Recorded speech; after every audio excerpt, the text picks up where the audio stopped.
ஸ்ரீராமச்சந்திர பரபிரம்மணே நமஹ. நம்ம ஒவ்வொருத்தரும் அவளுக்குள்ளே பேசிண்ட தத்துவங்களின் தொகுப்பை பார்த்துட்டே வரோம். அதில் ராமர் பரதன் கிட்ட சொல்கிறத நம்ம பார்த்தோம் ஆடியோவில். இப்போ அடுத்த வார்த்தையும் அவள் 2 பேருக்குள்ளே தான் ராமர் சொல்கிற மாதிரி தான். கடலில் மிதக்கிற 2 கட்டைகள் ஒரு நேரத்தில் ஒன்று சேர்றது, சித்த நேரம் அப்படி இணைஞ்சிருந்துட்டு அப்புறம் பிரிஞ்சிடுறது. அந்த மாதிரி தான் மனைவி, மக்கள், உறவினர்கள், செல்வம் எல்லாமே ஒரு மனுஷனோட சித்த காலம் சேர்ந்து இருக்குது, பின்னர் பிரிஞ்சுடுறது. பிரிவுன்றது மட்டுமே நிச்சயமான ஒன்றா இருக்குது. முற்பிறவிகளின் வினை பயனை விளக்கி விடுற சக்தி ஜீவராசி உள்ள உலகத்தில் உள்ள எதுக்குமே அந்த சக்தி கிடையாது. அப்படி இருக்க இறந்தவனுக்காக வருந்ததில் எந்த ஒரு பயனும் உண்டாக போகிறதில்ல. பாதை தெரியாமல் நிற்கிற ஒரு மனுஷன் வழி அறிஞ்ச ஒரு கூட்டம் போகும்போது தானும் அவளோடு சேர்ந்து பயணத்தை மேற்கொள்கிறான். அதே போல் தந்தை பாட்டன்னு தலைமுறையாக கடைப்பிடிச்சுன்னு வந்த நிரந்தரமான தர்ம நெறியை ஒட்டி நடக்கிறவன் பாதை தவறவே மாட்டான்னு ராமர் பரதன் கிட்ட சொல்கிறார். அடுத்த வார்த்தை பரதன் ராமர்கிட்ட சொல்கிறதா வருது. அழிவு காலத்தை நெருங்கும்போது மனுஷன் புத்தி தடுமாறுறதுங்கிறார் பரதன். அடுத்த வார்த்தையும் பரதன் ராமர்கிட்ட சொல்கிற மாதிரி தான் இருக்குது. தர்ம நெறி தவறின தந்தையினுடைய செயல் எந்த ஒரு மகன் திருத்தி முறையாக அமைச்சு தரானோ அவன்தான் நல்ல மகன்னு கொண்டாடப்படுறாங்கிறார். இந்த இடத்துல ஒரு ஆத்திகரான ஜாபாலி அப்படின்றவர் வேணும்னே ஒரு நாத்திகவாதமாக, அதாவது வனவாசத்தை முடிக்காமல் அயோத்திக்கு திரும்பி வர்றதில்லைன்ற ராமரனுடைய தீர்மானத்தை எப்படியாவது மாற்றணும் அப்படின்னுட்டு அந்த ஒரு உத்வேகத்தில் சொன்ன ஜாபாலி சொன்ன வார்த்தைகளை இப்போ நம்ம பார்க்க போகிறோம்.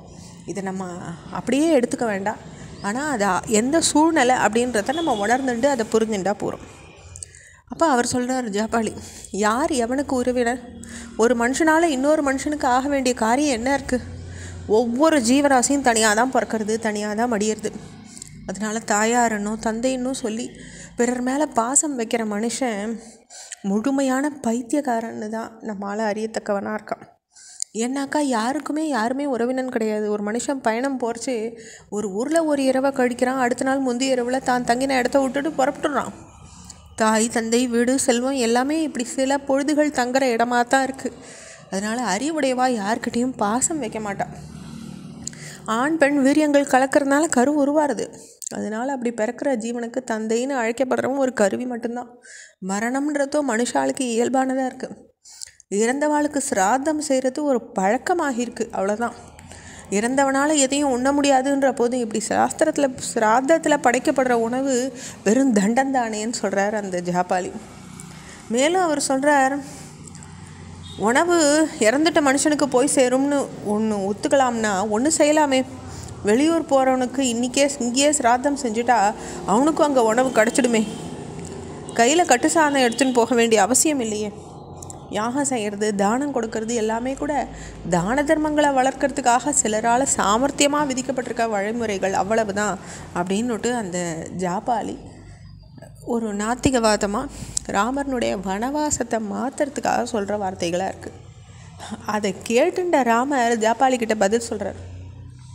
மரியாதையை விடுத்து பாவ வழியில் போய் தர்மத்துக்கு விரோதமான நடத்தையை மேற்கொள்கிற மனுஷன் நல்லவாளின் மதிப்பை பெற்றுக்கிறதே கிடையாது. ஒருத்தன் நல்ல குலத்தில் பிறந்தவனா இல்லை தாழ்ந்த குலத்தில் பிறந்தவனா, வீரனா இல்லை கோழையா, நேர்மையானவனா இல்லை நேர்மை இல்லாதவனா, இது எல்லாமே அவனுடைய நடத்தையை பொறுத்து தான் நிர்ணயிக்கப்படுறதுங்கிறார் ராமர். அடுத்த வார்த்தையும் ராமர் ஜாபாலி கிட்ட சொல்கிறதா தான் வருது. சத்தியமே ஒரு அரசனுக்கு முக்கியமான குணமாக இருக்குதுன்னு சாஸ்திரங்கள் விதிச்சிருக்கு. ஒரு ராஜ்யத்தின் உயிர் நாடியே சத்தியம்தான். உலகத்துக்கு ஆதாரமும் அந்த சத்தியம்தான். பாம்பை கண்டு நடுங்கிறது போல் பொய் பேசுகிற மனுஷனை கண்டு மனுஷா நடுங்கிறான். ஈஸ்வரன் சொல்லப்படுறதே சத்தியமாக தான் நம்ம சொல்கிறோம். சத்தியத்தை ஆதாரமாக கொண்டு தான் இயற்கை பல விதங்களில் நம்மக்கிட்ட வியாபிச்சிருக்குன்னு சொல்லி ராமர் ஜாபாலி கிட்ட சொல்கிறார். ஒரு மனுஷன் மனசில் தீய எண்ணம் உதிக்கிறதுனா அதை நிறைவேற்ற அவன் தன்னுடைய நாவலை பொய் சொல்கிறான். பிறகு தன்னுடைய உடல்னால் அந்த தீச்செயலை செஞ்சுடுறான்.